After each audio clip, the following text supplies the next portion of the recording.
Hello and welcome to this week's episode of Speaking About Speaking with me and the fantastic Janine Coombes. Hello, Janine. Hello, with jazz hands. With jazz hands. We're both in a little bit of jazz hands. Fabulous. Lovely to have you here. You are a coaching offer expert. Yes. Sales and marketing strategist. It depends on who I'm speaking to. Yeah. Chameleon. But for the purpose of this episode of, this podcast, you are a B2B speaker. And I have seen you on a big stage. I've seen you on a little stage too. So I am really interested, Janine, to find out how you use your speaking for your business and how it helps you. Because I think we met for You Are the Media, which is we're both part of that community. And I saw you speak on their big stage for, I think it was the first Creator Day. And yes, I think the year after you spoke on the smaller stage and did the failed nights, as I did, which was, that's a nice thing. There's a little bit more lighthearted. So how did the speaking start for you and how do you use it for your business? How did it start? I think I had an inkling I would enjoy it.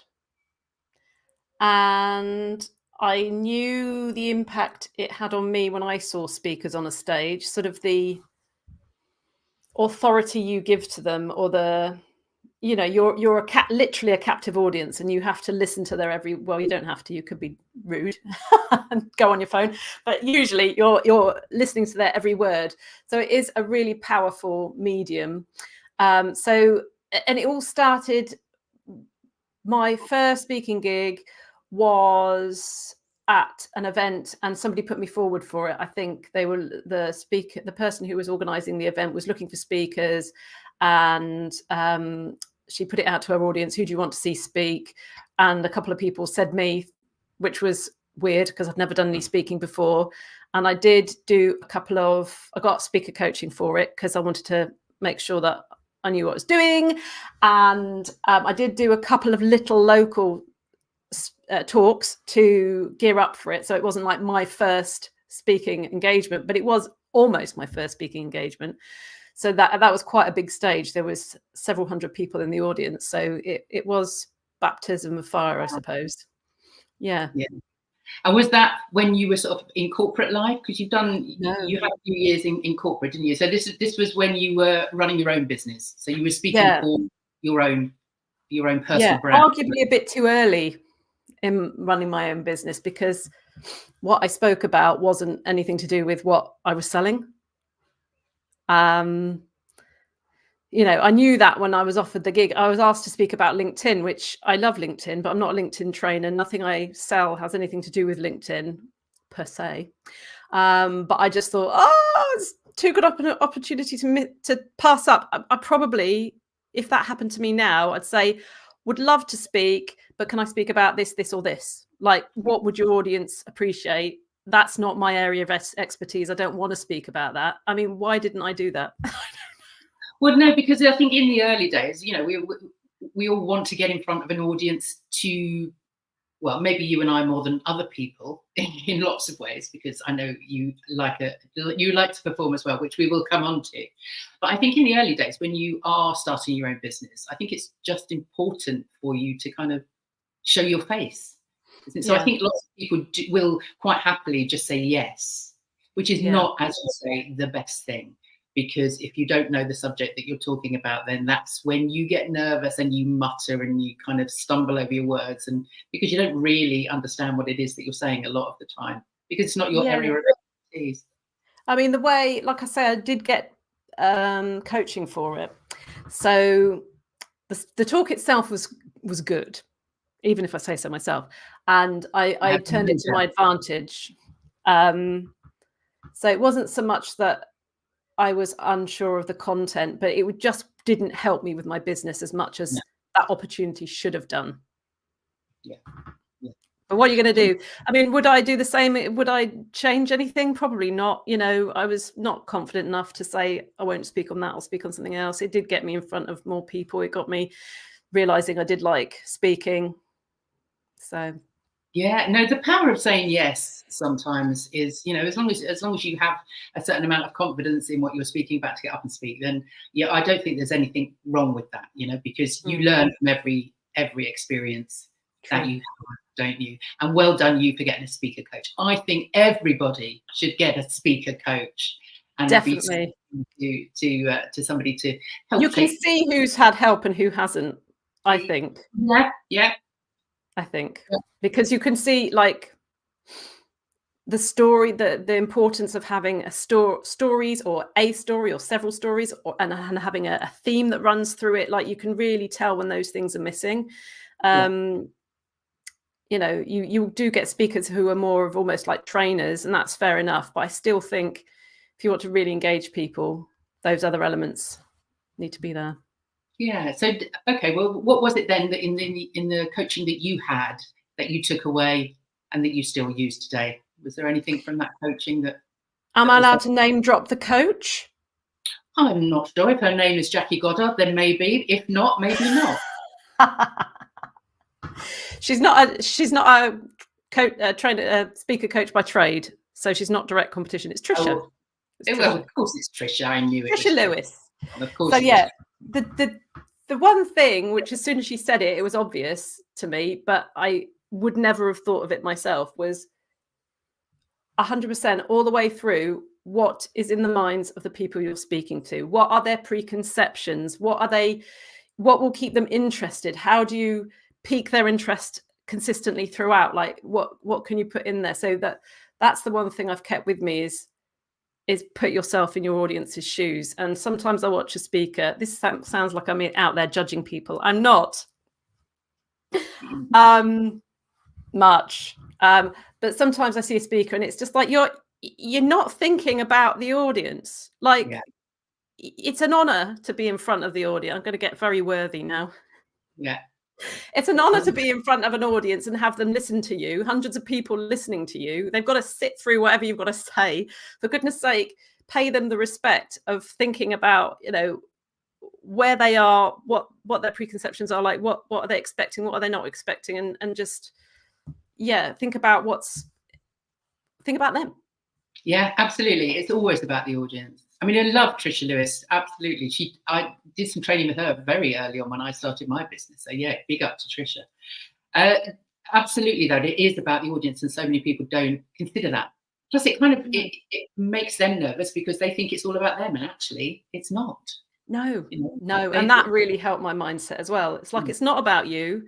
Something somebody else said to me when I was preparing for speaking at Atomicon a few years ago was,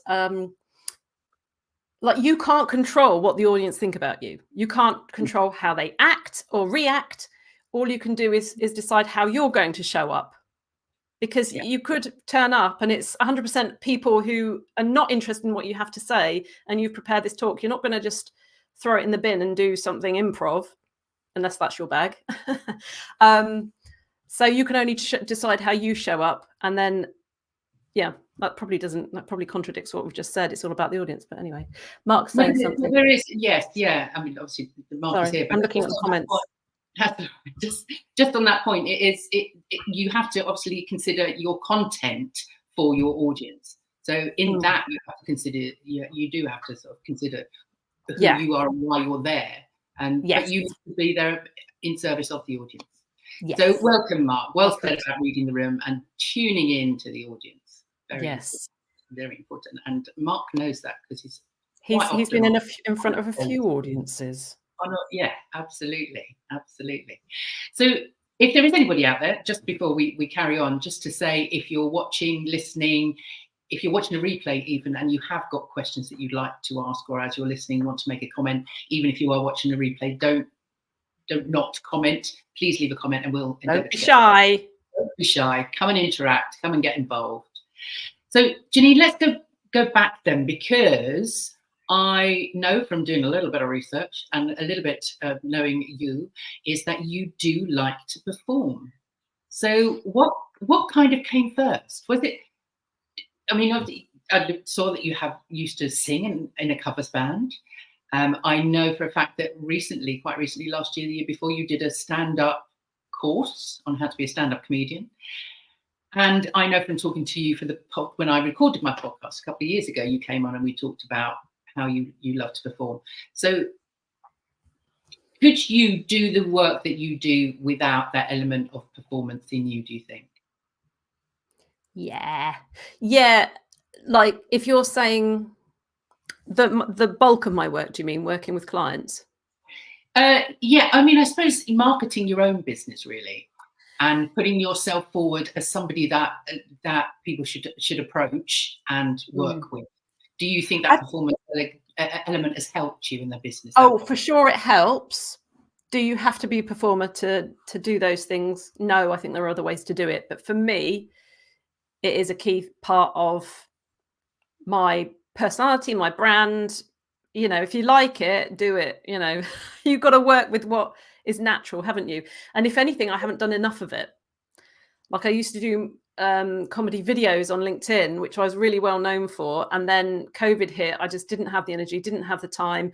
I completely fell off the wagon. It took me years to really even do any video whatsoever, even quite just straight to camera stuff. I just fell off the horse or the wagon or both. They ran away. I wasn't on. Left you behind. Yes. But as you say, they were, and now you've said that is going back to Trisha Lewis. I remember working with Trisha when I started my business on my videos, and she, like me, comes from a sort of performing acting background, and she pointed you out as someone that I should look at as a performer at selling and marketing their business through making, characters, putting characters together. So quite often you'd be on LinkedIn in a wig. Tell us the story about the lady with the pearls. Oh yeah. This was the first funny video. Was it the very first? Yes, it was the very first funny video I put on LinkedIn or anywhere. And it was one of these moments where I couldn't help myself. It wasn't like a logical thing. It wasn't.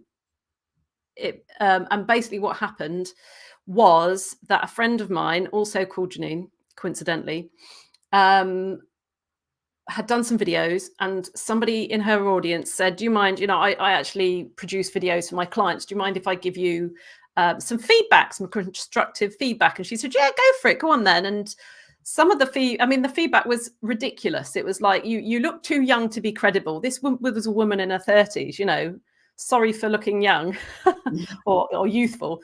He said, to make yourself look older, wear more makeup, wear smarter clothes, perhaps a set of pearls that would make you look older. Like the specificity of the feedback that was given to her was hysterical. And she shared this on a LinkedIn thing and said, look, this is interesting. Would a guy have received this feedback?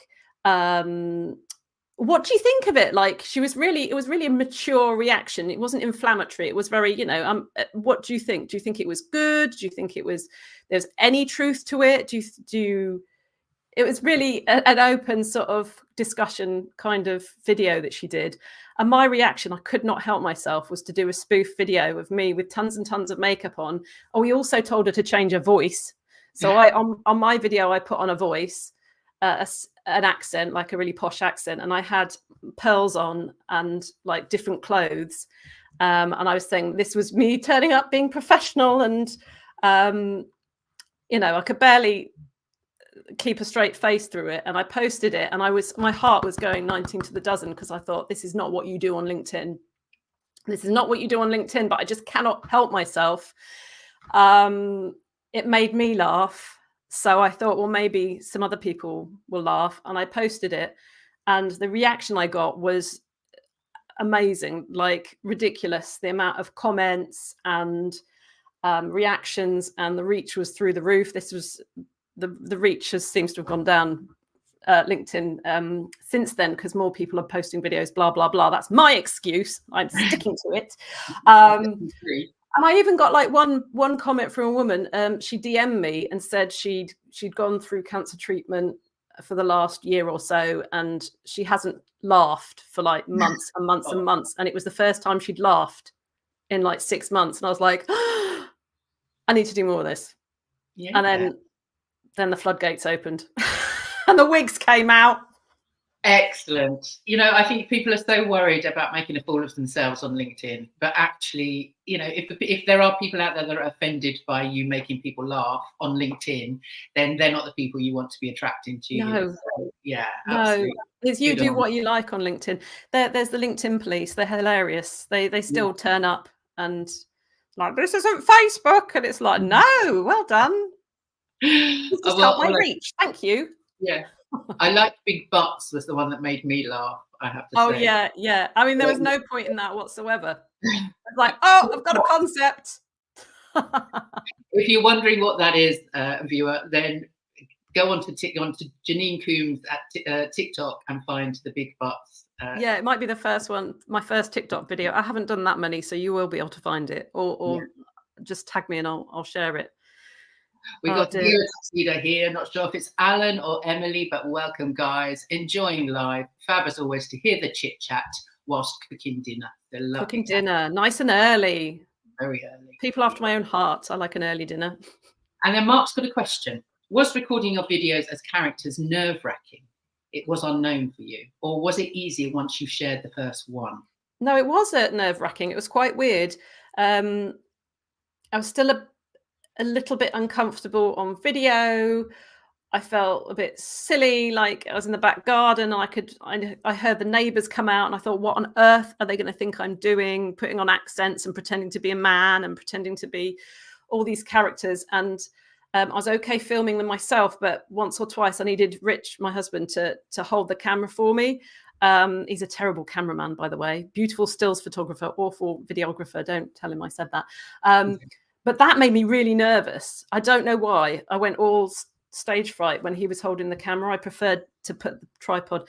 Now I don't care. But it took me ages. So yeah, it was nerve-wracking. Yeah, I had a lady at the speaker club that I run this week, and that was her thing, is that she can't make video. She just can't watch herself on video. So I was saying, if you just do it in little bits and just get used to seeing yourself, the more and more you do it, the better you get. Have you got any better advice? Because there didn't seem to be much else apart from that, really. Is just getting. I think all I can say is the process of filming myself and editing my own footage made me more comfortable about what I look like and sounded like. And I think if you're doing it, I mean, it would be weird if you weren't doing it for your business. But because I'm doing it for my business, it's something that I do. And I have aged a lot in the last 7-8 years since I've been doing it. And I think I'm more comfortable with aging because I can see it happening, like slowly. Like you don't notice your kids growing up because you're seeing them every day. Well, you don't notice that you're getting older, or you don't notice whatever happening to your face because you're seeing it and you're used to it. And I honestly, this sounds really sappy, but I found self-love through LinkedIn video. I mean, it's not dissimilar with me and Zoom calls. In lockdown, before lockdown, when I was acting, even I never saw myself. I was always on stage. So I never had to look at myself. And it wasn't until lockdown, when we were on Zoom calls every day, that I was looking at my face every day. Yeah. And in the beginning, couldn't stand it, didn't like it at all. But the more you see yourself, it's like when listening to your voice. The more you see yourself, the easier it gets. You get used to it. And you do get used to it. And I think there's something in the human condition, like if you see somebody regularly and you're looking into their eyes regularly, you do not fall in love, but like you create a bond, don't you? That's how relationships are formed. Eye contact and seeing people and hearing them and seeing the whole of them. And if you do that with your own image, the same thing happens. I swear it. It's like I've never thought of it like that, but yeah, you could be right. I am right. Of course, apologists, back me up. Always right. So how do those sort of characters transfer to the stage or in front of a live audience when you're doing talks or you're putting something together, say for Atomicon? Is that something that you would consider doing, or have done? Is those characters on stage like that? I have never done them on stage. Oh, there you go. No, I vaguely considered it, and it just filled me with such fear. Didn't do it. I didn't do it. No. Yeah, no, I didn't. Mark's come back with an observation. Your videos were about self-acceptance rather than fitting in. The usual. Ooh, doesn't Brené Brown say that they're opposites, aren't they? If you're fitting in, then you're not belonging. That's it. Belonging and fitting in is two different things. Yeah. So yes, yeah, they got me to self-acceptance, and no, there were nothing about fitting in. Yeah. There were nothing about fitting in. It's Like, this is it. This is me. Don't like it. Jog on. Yeah, I quote Cicero, which I got from the fabulous Tom Morris in a book of his that I read, which is the Cicero quote that confidence is a trust in oneself. And so if you can find that self-acceptance, if you can become that self-aware and fall in love with yourself, then that's when the confidence comes. And it's not arrogance. It's about being confident in who you are. And that comes across to people. And so that transfers through the screen or from a stage to an audience. The people that want to work with you, that like what you're saying, that like you for being you, they're the ones that you want to attract to you. Yeah. So do you get nervous now? Because how long have you been speaking now? How many years do you think you've been on stages in front of? When was the first year? I don't know. I'm going to say 5 years. About 5 years, but not huge volumes. No. Yeah, I haven't done dozens of talks. I'd like to do more. People, Yes. If you're running a summit or conference, you'd speakers about marketing or sales or coaching. Yeah, okay, let's talk about your sizzling hot offers. So that's now what you get on stages and talk about, I assume, is how you work with your clients. So how do you structure a talk around what it is that you're trying to sell? So it has varied, actually, and this is one thing I would change. Like if you spoke to if you were advising an aspiring speaker or a speaker that's trying to get established, you would tell them to get one really cracking talk and like hone it and just run it and perfect it and swap bits out. And I have not done that. Like every talk I've done is completely different, which is just, a lot of extra effort. But so the first one or two were not leading to anything specific or strategic. The latter few I have put together. What I do is I share a lead magnet at the end of the talk, and if people don't know what that is, it's a freebie that you get in exchange for an email address. The thing about that is it has to be specific to who you actually want to end up working with. Otherwise, it's a bit of you get loads of people on your email list that aren't really meant to be there.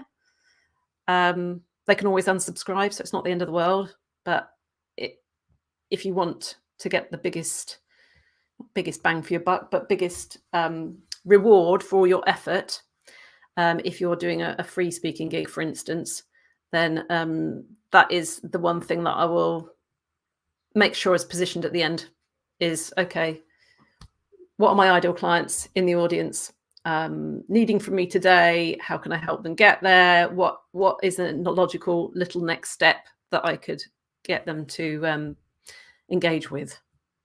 So does the lead magnet change then depending on your audience?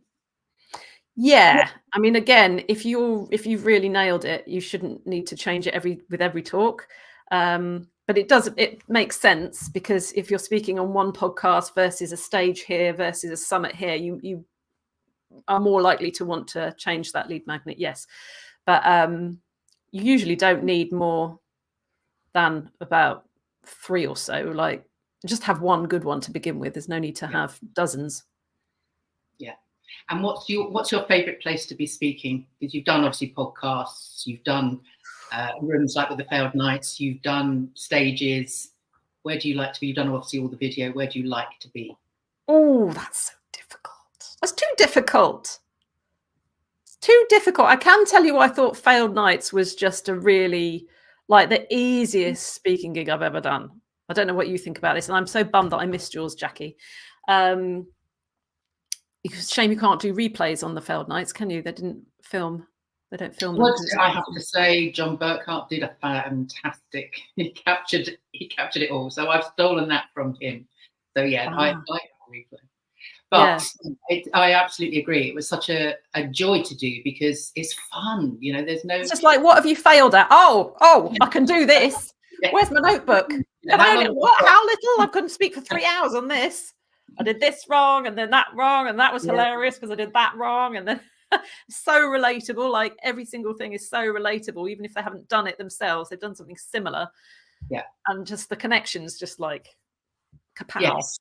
Yeah, and it's not that there's no reason for doing it. There is a point. You know, there is a point. You are still there for the benefit of the audience, but it's kind of I think somebody on LinkedIn called mine a romp, which I loved. It was a romp through my failures, basically. Yeah, that was fun. That was fun to do. But I've seen you on panels as well, doing the Q&A stuff.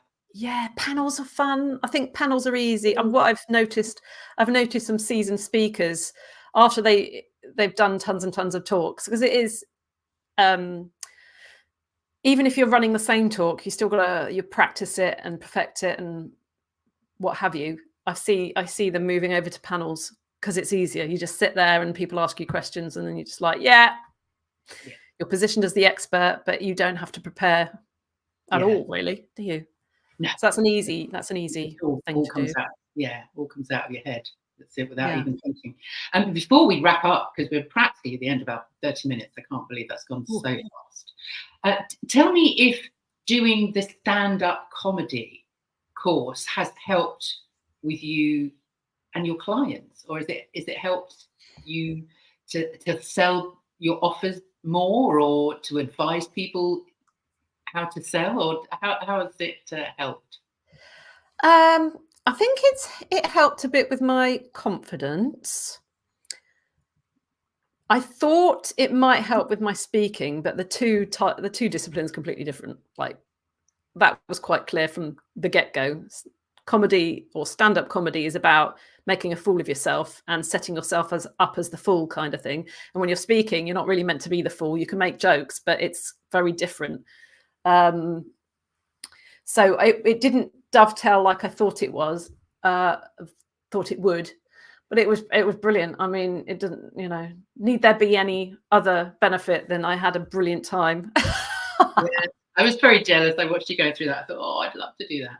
I did. Have you not done? You should do it. Well, yeah, I knew a stand-up back in the day, and I can remember talking to him and thinking and saying to him, if somebody gave me a character, or if somebody wrote me a script and I could perform as a character, then yes, I think I could do it. But the thought of standing up and it's a very vulnerable experience, I would imagine. It is, but I was so very nervous before the first lesson, for want of a better word. But as soon as you went in there, like everybody's in the same boat. The exercises that they got us to do were so easy, just really, and we were all in fits of hysterics from just constantly, like I came out and my cheeks were hurting and my stomach hurt. It was like, ha, ha, ha. Like it was just I encourage everybody to do a stand-up comedy course. Yeah, well, I do a little bit of improv in my speaker club, which everybody kind of curls up and wants to die when I tell them that's what I don't tell them that's what we're going to do. They just do it. But we laugh so much. That's one of the things I love about teaching acting as well, is that, you just end up laughing so much. Did you know that Mark Masters did a little bit of stand-up back in the day? I did not hear of that. Yes. Yeah. But I could see it. I can imagine it. Yeah, I can imagine it was very, very good. If there's anybody out that wants to put in a final comment before we finish here, but if you're watching the replay, you can also do that. So just, get involved. Janine, before I let you go, I'd like to ask you, and I think you might have touched on this at the beginning, at the top of the hour, what makes a good speaker good, in your opinion, and a bad speaker suck? What makes a good speaker good? Yeah, I'm going to draw on some of my comments from earlier, I think. I think it is just knowing or showing respect to the audience and sort of taking them on a journey, I suppose. There's such a wide variety of different good speakers. And a bad speaker is the reverse. This is what I want to tell you about. Dot, dot, dot, dot, dot, dot, dot, dot, dot. Done that. Goodbye. If you weren't listening, that's on you. Yeah, I'll send you the handout. Well, this is the thing, isn't it? Is that, you know, that a lot of people that stand up and speak, actually, it's redundant, because they could just send you the slides or send you a handout, and that's it. That's not what speaking is all about. Yeah, that's a good distinction. Could it just been delivered in written form or on a email PDF? To you? Yeah. Cool. Oh, well, thank you so much for being here. I've really enjoyed our 30 minutes together. Have you got anything coming up next? Anything you'd like us to know about? I do have a webinar coming up in a few weeks, but I don't have the link yet. Well, I'll put that when it goes audio. I'll put this up on audio in the next week or so, and if you send me over the link, I will add that. So from Yellow Tuxedo, say thanks, guys. Always love hearing the thoughts and tips from everyone. So thank you. Lovely for you to be here. Thank you for coming along. And yeah, Janine, I will see you very, very soon. Actually, I have done this. So if anybody wants to get in contact with you, they can go to janinecoombes.co.uk. Anywhere else that they can find you? Connect with me on LinkedIn. That is my social home. And I have a freebie. I'm allowed to offer a freebie. Of course. If you do that link, janinecoombes.co.uk/jetpack, it's a free sales of I'm going to say that all wrong. It's a free course on selling your coaching. Oh, it's too late in the day, isn't it? Too late in the day. Selling your coaching services, and it's fun. It is fun, and you know, I've done it. Was it all right? Newsletter. I did the jetpack thing, and I found it really, really useful. So, if you go to janinecoombes.co.uk/jetpack, pick that up, because it's a fabulous course. And if you want to connect with me, power2speak.co.uk, and I am doing units of Jackie. So if you want to know any more about that, it's all about getting your story straight. So you can contact me there and find out more. But thank you again, Janine. It's been fantastic having you here, and I will see you guys next week. Bye. Thank you.